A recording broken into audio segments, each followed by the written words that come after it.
मनुष्य अपना जीवन विश्वास पर जीता है, परंतु विश्वास किसका? तनिक सोचिए, किस पर विश्वास है आपको? महापुरुषों की कही बातों पर, ग्रंथों में लिखे ज्ञान पर, माता पिता की सीख पर, या मित्रों के दिए गए निर्देशों पर, या फिर मेरी कही बातों पर?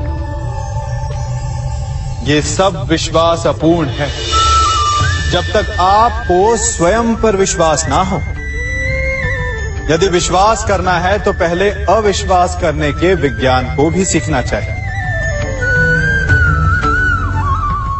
आप किसी की बातों पर विश्वास न करें। आप अपने मन से पूछें, अपनी अंतर आत्मा से प्रश्न करें, और जो उत्तर मिलेगा वही सबसे उचित होगा। जब आप अपने मन, अपनी अंतरात्मा पर विश्वास करना सीख जाएंगे तो नीति ज्ञान सब आपके भीतर से स्वतः उमड़ेगा। और यदि आप स्वयं पर ही विश्वास ना कर पाए तो धर्म ग्रंथों में लिखे श्लोक, महापुरुषों की वाणी, माता पिता की सीख या मित्रों का निर्देश कोई भी लाभ नहीं दे पाएगा। एक पिता होने के नाते आप अपनी संतान के लिए क्या करते हैं? उसके लिए बहुत सारी सुविधाएं जुटाते, बहुत सारा धन कमाते हैं, है ना? और क्या आपको ऐसा लगता है कि यही उचित है आपकी संतान के लिए? इस पंछी को देख रहे हैं? ये भी संतान को जन्म देता है, उन्हें पालता है, पोसता है, उड़ना सिखाता है और भोजन का प्रबंध भी करना सिखाता है। परंतु उनके बड़े हो जाने के बाद उनके लिए अलग से घोंसला नहीं बनाता। क्यों? क्योंकि यदि इसने संतान को सब कुछ करके दे दिया तो संतान क्या करेगी? वो अपनी संतान को तब तक भोजन कराता है जब तक उसकी संतान स्वयं भोजन का प्रबंध करने में सक्षम नहीं हो जाता। और उसका लाभ यह मिलता है कि उसी की भांति उसकी संतान आत्मनिर्भर बनती है। इसलिए अपनी संतान को उतनी ही सुविधाएं दें जितनी आवश्यक है। मोह को त्यागें। आपका उनसे मोह उन्हें कभी आत्मनिर्भर नहीं बनने देगा। अपनी संतान को कर्म करना सिखाइए। यदि आपकी संतान कर्म करना सीख गई तो वो धन स्वयं कमा लेगी। और यदि वो आलसी, अकर्मण्य बन बैठे तो आपके संचित धन का भी नाश कर देगी। संसार में सबसे बड़ा संबंध कौन सा है? अब आप पूछेंगे कि ये कैसा प्रश्न हुआ? इसका उत्तर तो बड़ा सरल है, यही ना? परंतु इस प्रश्न के भी कई उत्तर हैं। कोई कहेगा माता और पुत्र का संबंध, तो कोई कहेगा पिता पुत्री का संबंध, तो कोई पति पत्नी का, और तो कोई भक्त और भगवान का संबंध। परंतु तनिक गहराई से देखेंगे तो पाएंगे कि ये सारे संबंध या तो जन्म से जुड़े होते हैं, या समाज में बना दिए जाते हैं, या फिर किसी आकांक्षा के चलते बनते हैं। तो सबसे बड़ा संबंध कौन सा होता है? उलझ गए ना?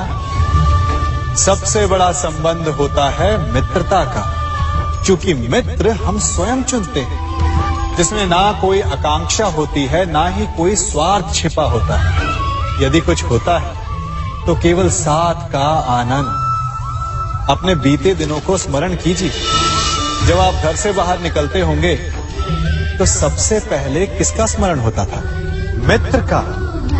परंतु जैसे जैसे मनुष्य बड़ा होता जाता है, सफल होता जाता है, मित्र छूटते जाते हैं और फिर वो अपनी आय, अपने जीवन के स्तर के अनुसार मित्रता करने लगता है। उसके मन में ये विचार आ जाता है कि मित्रता बराबरी वालों से ही होनी चाहिए।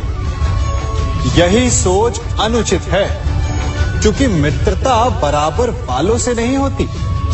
मित्रता हमें बराबर करती है, इसलिए नए मित्र अवश्य बनाइए, परंतु अपने पुराने मित्रों को भूलिएगा मत। क्या कर रहा हूं मैं? दर्पण में देख रहा हूं। आप लोग भी प्रतिदिन देखते होंगे, परंतु प्रतिदिन अपना मुख देखने के बाद भी उस पर लिखी एक बड़ी सीख देखना भूल जाते हैं। अब आप कहेंगे कैसी सीख? तो जाइए एक बार फिर से दर्पण के सामने जाइए और मुख खोलकर देखिए, क्या दिखेगा? दंत पंक्ति और जीभा, है ना?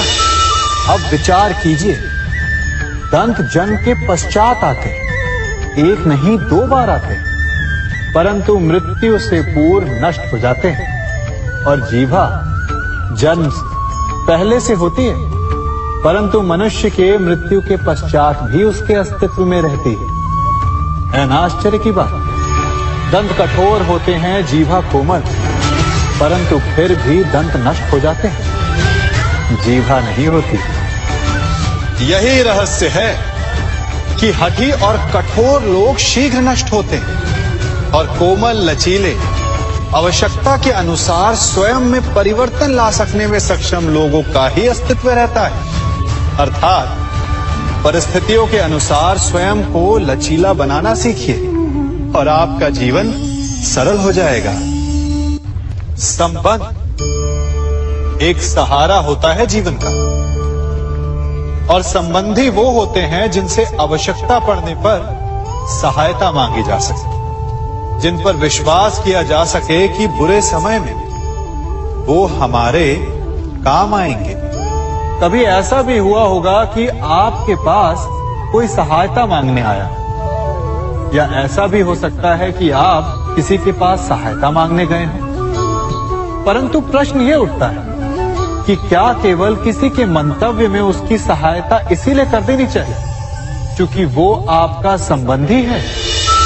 अब आप कहेंगे कि ये कैसा प्रश्न हुआ? तनिक सोचिए, एक अस्त्र बनाने वाला जब अस्त्र बनाता है तो ये अस्त्र किसको देना है उसका अधिकार उसी के पास होता है। वो चाहे तो ये अस्त्र किसी को भी दे सकता है, वो एक सैनिक को भी दे सकता है या एक डाकू को भी, और यही अस्त्र 2 भिन्न कार्य कर सकती है। यदि डाकू के हाथों में आ गई तो उसका भय दिखाकर वो लोगों को लूटेगा, निरपराधों का रक्त बहाएगा। सहायता करने वाले की भी अवस्था ऐसी ही होती है, इसलिए किसी की सहायता करने से पूर्व ये विचार कर लेना आवश्यक है कि किसे क्या, कब और कितनी सहायता देनी चाहिए कि उसका दुरुपयोग ना हो। यदि आपकी सहायता से कोई अधर्म हुआ तो उसके उत्तरदायी आप ही होंगे।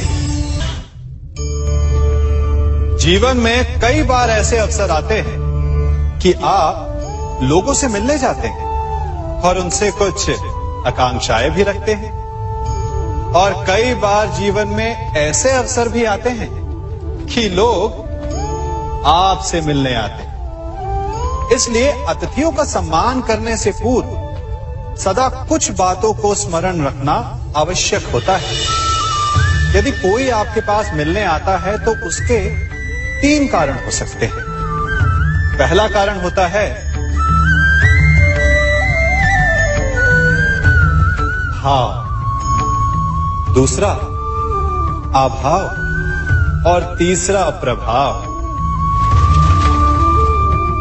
तो जैसा अतिथि उसको वैसा ही सम्मान दे। यदि आपके पास कोई भाव से आए तो उसे केवल आपका प्रेम चाहिए, आपका सानिध्य चाहिए, और यदि कोई अभाव में आया तो उसकी उतनी सहायता अवश्य करें जितना आप करने में सक्षम हो, परंतु इतनी अधिक भी ना करें कि वो उस सहायता का दुरुपयोग कर बैठे। और यदि कोई प्रभाव में आया तो स्वयं पर अभिमान ना करें, क्योंकि कभी ना कभी जीवन में आप भी भाव, अभाव और प्रभाव के चक्रव्यूह में फंस सकते हैं।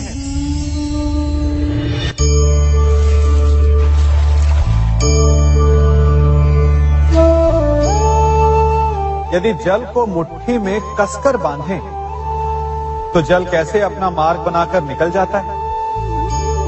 इसी धारा की भांति यही अवस्था हमारे अपनों के साथ भी होती है। अधिकतर हम जिनसे प्रेम करते हैं, हम सदा उन्हें अपने समीप रखना चाहते हैं, स्वयं से दूर नहीं होने देना चाहते। चिंता करते हैं, भय खाते हैं कि कहीं उनके साथ या उनसे कुछ बुरा घटित ना हो जाए, और ऐसे में हमारे अपने ही हमसे दूर हो जाते हैं, ठीक मुट्ठी में बंधे जल की भांति। इसलिए जिनसे आप प्रेम करते हैं, उन्हें स्वतंत्र कर दीजिए, उनकी सोच को स्वतंत्र बनने दीजिए, उन्हें अपने मार्ग स्वयं ढूंढने दीजिए, क्योंकि आप सदा उनके साथ उन्हें मार्ग दिखाने के लिए नहीं रहने वाले। इसलिए अपनों के साथ अवश्य रहें, परंतु उन्हें बांधे नहीं। जन्म के पश्चात बालक जब पहली बार अपने नेत्र खोलता है, तो उसका मन उत्सुकता से भरा होता है कि ये संसार क्या है, उसे क्या दिख रहा है। ये उसके जीवन का नया आरंभ होता है। परंतु जैसे हम धीरे धीरे बड़े होने लगते हैं, अनुभव अर्जित करते हैं, हमारे मन की उत्सुकता, हमारे जीवन का चाव होने लगता है। तनिक सोचिए, जब हम सुबह सोकर जगते हैं, अपनी आंखें खोलते हैं, तो उसे ही हम अपने जीवन का प्रारंभ समझ ले, तो सुबह से लेकर संध्या तक के समय को ही अपने जीवन जीने का समय समझ ले, तो कितनी स्फूर्ति आ जाएगी आप, कितने काम कर पाएंगे आप, कितने लक्ष्य अर्जित कर पाएंगे। फलों से मिलकर घड़ी बनती, घड़ी से मिलकर प्रहर, प्रहर से मिलकर दिन बनते हैं, और दिनों से माह और वर्ष। यदि आप अपना हर पल, हर प्रहर विश्वास से, हर दिन उत्साह से जिए, तो आपका संपूर्ण जीवन सार्थक हो सकता है।